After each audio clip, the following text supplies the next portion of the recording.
Alors 5% des Français se disent végétariens, 40% se disent flexitariens, c'est-à-dire qu'ils s'autorisent un tout petit peu de viande, donc ils mangent énormément de fruits et légumes. Et d'ailleurs, l'Institut d'études Xerfi estime que les végétariens représenteront plus de 35% de la population française d'ici 2020. Donc dans cette appli VegUp, imaginez plus de 4000 recettes sur mesure qui ont été élaborées par une vingtaine de blogueuses culinaires. C'est une application qui nous donne des idées de recettes véganes, végétariennes. Elle prend en compte chacun de nos goûts. Elle prend en compte notre régime alimentaire si vous êtes plutôt du sans gluten, du sans lactose. Et elle a été lancée par 2 jeunes diplômés. C'était en 2017, il y a bientôt 2 ans. Et justement, l'un des cofondateurs est avec nous. Bonjour Robin Liétard. Bonjour. Merci d'être avec nous sur Europe 1. Comment ça vous est venu, dites-moi, cette idée d'appli pour les végétariens? Eh bien en fait, ça vient d'une démarche personnelle de Salomé, mon associé et moi, où en fait on commençait à réduire notre consommation de viande pour petit à petit devenir végétarien. Et en fait, il y a pas mal d'obstacles et de freins psychologiques quand on commence à réduire sa consommation de viande. Le premier, c'est les recettes, l'inspiration. Qu'est-ce que je vais manger? Est-ce que je vais pas simplement manger de la salade verte et du quinoa comme souvent on peut penser? Ensuite, il y a les problèmes des carences. Est-ce que je vais pas manquer de fer, de protéines? Et enfin, quels produits choisir et où les trouver? Donc il y a pas mal d'obstacles et sur chacun de ces obstacles, il y a des solutions, mais il n'y a pas une solution unifiée qui permet une expérience fluide. Et donc on navigue entre des blogs, des conseils, des forums et d'autres applications, mais il n'y a pas une solution unifiée. Donc nous, VegUp, c'est vraiment ce qu'on propose dans cette application. Alors justement, dans l'appli, vous proposez des recettes clés en main avec ce qu'on a dans le frigo. Comment ça marche? Exactement.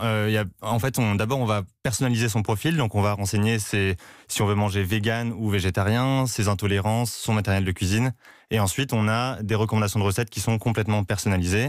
Et on axe sur le fait qu'elles soient de saison, locales et assez faciles à préparer, puisque effectivement il y a beaucoup de recettes aussi très compliquées, et nous on veut que ce soit le plus simple possible. Qui suggère ces recettes? Ce sont seulement des blogueuses spécialisées dans la cuisine qui Exactement. fait ça? En fait, nous on a fait le choix de travailler qu'avec des blogueurs plutôt que les utilisateurs génèrent leurs recettes pour avoir du contenu de qualité. Donc si vous allez sur l'application, vous verrez c'est que des très belles recettes avec des belles photos qui sont vraiment très appétissantes. Mais pas de nutritionniste ni diététicien? Les nutritionnistes, eux, proposent plutôt des conseils. Donc ça va être des conseils sur où est-ce que je vais trouver le fer dans mes recettes. Sur votre appli? Exactement. Okay. Donc on a une partie articles, une partie recettes. Et ces articles, ça va être sur comment avoir une journée équilibrée, comment trouver des protéines, etc. Luc Le Sénécal, notre coach. Alors moi, au début, j'avais beaucoup d'a priori sur la cuisine végane. Oui. Et j'ai la chance d'avoir dans mon entourage des amis et qui m'ont fait l'autre jour un curry de pois chiches absolument délicieux. Ah, Par ça donne contre, envie. je considère quand même que j'ai parcouru votre site, c'est pas réservé un peu à une clientèle bobo. Il y a 2 choses qui m'ont surpris. C'est le prix des ingrédients. La crème de coco allégée à 8,25 € dans le commerce, par rapport à une crème classique, c'est quand même 2,5 fois le prix. Et puis l'autre chose qui m'a un petit peu dérangé, c'est la provenance. La crème de coco provient d'Indonésie. Et ça me paraît un petit peu en contradiction avec cet esprit vegan. Qu'est-ce que vous en pensez?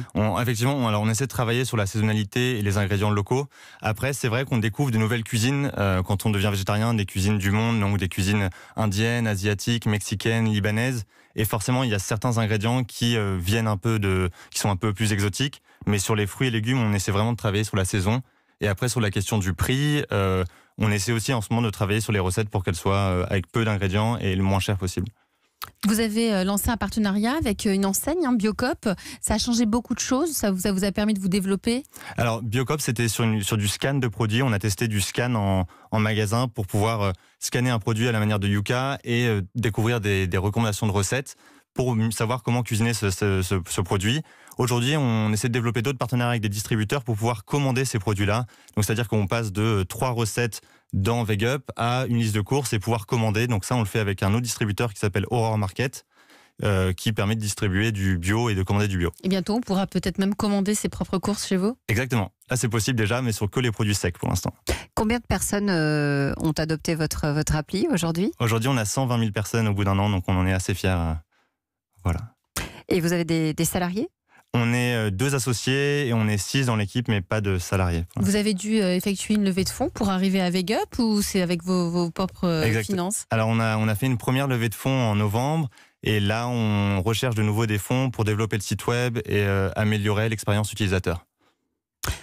C'est Vegup, c'est l'appli à découvrir si vous ne la connaissez pas encore, pour peut-être, qui sait, vous mettre au végétarien ou au vegan. Ce sont deux choses différentes. Merci d'être